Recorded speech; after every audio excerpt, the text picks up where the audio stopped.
petite vidéo aujourd'hui pour vous expliquer quels sont les intérêts de consulter un ergothérapeute. Donc tu es médecin, tu ne sais pas quand est-ce qu'il faut faire appel à un ergothérapeute, cette vidéo est pour toi. Tu ne connais pas l'ergothérapie et tu voudrais savoir à quoi ça sert l'ergothérapie, cette vidéo est pour toi. Alors tu peux faire appel à l'ergothérapie pour plein, voire même toute forme de pathologie. C'est parti. Alors, pour les personnes âgées, on peut faire appel à un ergothérapeute pour la maladie d'Alzheimer, pour les troubles de la posture,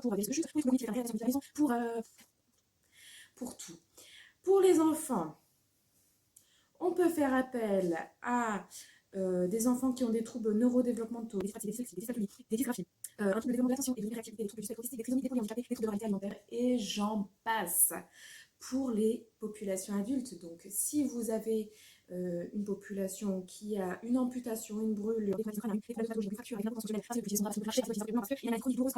vous l'aurez compris en fait, ce n'est pas une question de pathologie. Tous les âges, toutes les pathologies peuvent faire intervenir un ergothérapeute et vous pouvez faire, vous médecins, appel à un ergothérapeute à partir du moment où il y a des restrictions dans vos activités du quotidien.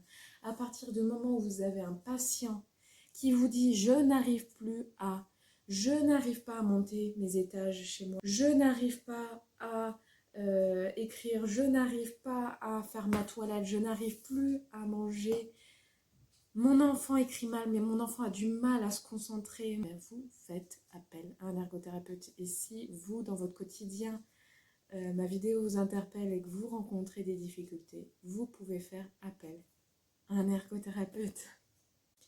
Petite question-réponse, est-ce que tous les ergothérapeutes sont formés à tout? Alors on a une formation générale de base qui se fait en 3 années d'études qui nous forme à peu près tous les domaines.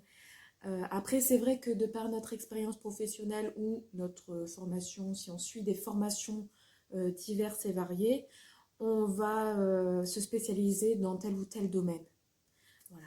Donc, et puis après, il y a certains domaines bien spécifiques qui nécessitent des formations en plus. Par exemple, l'intervention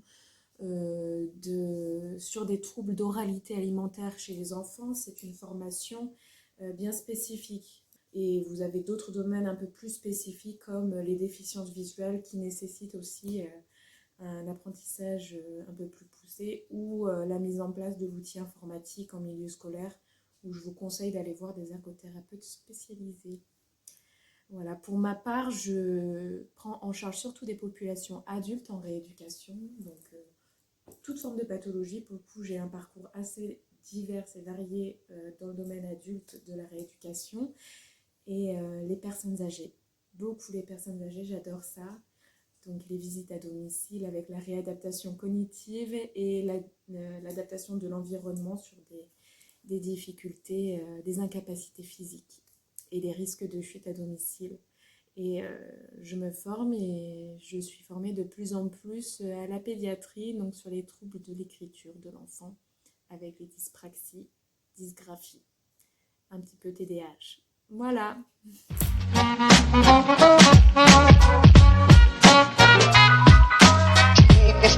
Hobby.